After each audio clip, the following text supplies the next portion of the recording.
દુઃખનો આધાર શેના ઉપર રહેલો છે? કયો વૈરાગ્ય નિર્વાસનિક કરે છે? ગુણો કેવી રીતે પ્રાપ્ત થાય છે? દુઃખની પરિસ્થિતિમાં પોતાના ઇષ્ટદેવ સિવાય બીજો સંકલ્પ ન થવો જોઈએ એ સમજાવતા ઇતિહાસના વિવિધ પ્રસંગો. પ્રશ્નના જવાબ માટે સાંભળો સાગર કથા 14 ઓગસ્ટ 2024ના અમૃત બિંદુ. વક્તા પરમ પૂજ્ય સદ્ગુરુ શ્રી રામકૃષ્ણદાસજી સ્વામી. શ્રી સ્વામિનારાયણ સંસ્કારધામ ગુરુકુળ ધ્રાંગધ્રા. જે સુખી થવા ચાહતો હોય એ પ્રત્યેકે સત્વગુણ પ્રધાન રહી અને સાત્વિક કર્મ કરવું તો સર્વાંગી રીતે માણસને સુખાકારી પ્રાપ્ત થાય. માણસના જીવનમાં કોઈ સુખ ન હોય અથવા હોય તો ઢોળાઈ ગયું હોય શરીરમાં, પરિવારમાં, વ્યવહારમાં કાંઈ બધી વ્યાધિઓ અને ઉપાધિઓ રહેતી હોય એટલે લોકો કોઈ પિતૃ ઉપર કે કોઈ બીજી શક્તિ ઉપર કળશ ઢોળતા હોય છે. એ ખોટું છે. માણસના કર્મો રજોગુણ તમોગુણ પ્રધાનપણે કરીને કરેલા છે. કોઈ જન્મે એને એવા બધા કર્મ કર્યા છે એટલે કર્મનું ફળ એને આવીને ઊભું છે. હવે એમાં આપણે બીજા પર ખોટા દોષારોપણ નાખવા એ તો નરી આપણી અજ્ઞાનતા કહેવાય. પરંતુ એ કર્મના કારણે આવેલું દુઃખ પરમાત્માના આશ્રયથી અને ભગવાનની ભક્તિથી ભગવાન સત્પુરુષો અને કોઈ ગરીબો દિન દુઃખી ભગવાનના ભક્તો એની સેવા પરિચર્યા સમાગમ કરવાથી એની પાસેથી સારા સદવિચારો પ્રાપ્ત કરવાથી માણસને દુઃખ હળવું થાય ખરું.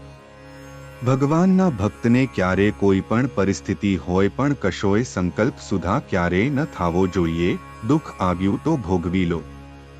વ્રજવાસી ઉપર ઘણી બધી આકસ્મિક ઉપાધિઓ આવતી હતી. કંસની મોકલેલી કોઈ માયા પ્રેરિત કાળ પ્રેરિત પણ વ્રજવાસીઓએ બીજો કોઈ સંકલ્પ ભગવાનના શ્રીકૃષ્ણ સિવાય કર્યો નથી.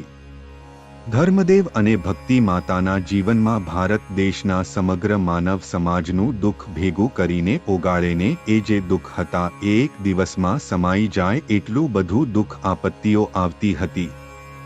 માટે આપણે નિષ્ઠા દ્રઢ અને પરિપક્વ કરવા માટે વિચારવું કે ઇષ્ટ સિવાય બીજો જે સંકલ્પ થાય છે સુખ માટે એ તો નિષ્ઠા આશ્રય ઉપાસનામાં ખામી છે. સીતાજીએ કોનું બગાડ્યું હશે? જનક વિદેહીની લાડકવાઈ પાલક દીકરી હતી. લગ્ન વિધિથી જોડાઈને સીધો જ વનવાસ. વસુદેવ દેવકીના જીવનમાં શું હશે ખબર નહીં કે 4 ફેરા ફરી અને જાન ઘરે જતી હતી તો રસ્તામાં સીધા જ કારાવાસમાં અને કારાવાસમાં 7 દીકરાઓને જન્મ આપે અને ત્યાં બંને દંપતીઓ સત્સંગ કરે. પણ એમને કોઈ સંકલ્પ સુધા નહોતો થયો કે કેમ આવું અમારે દુઃખ.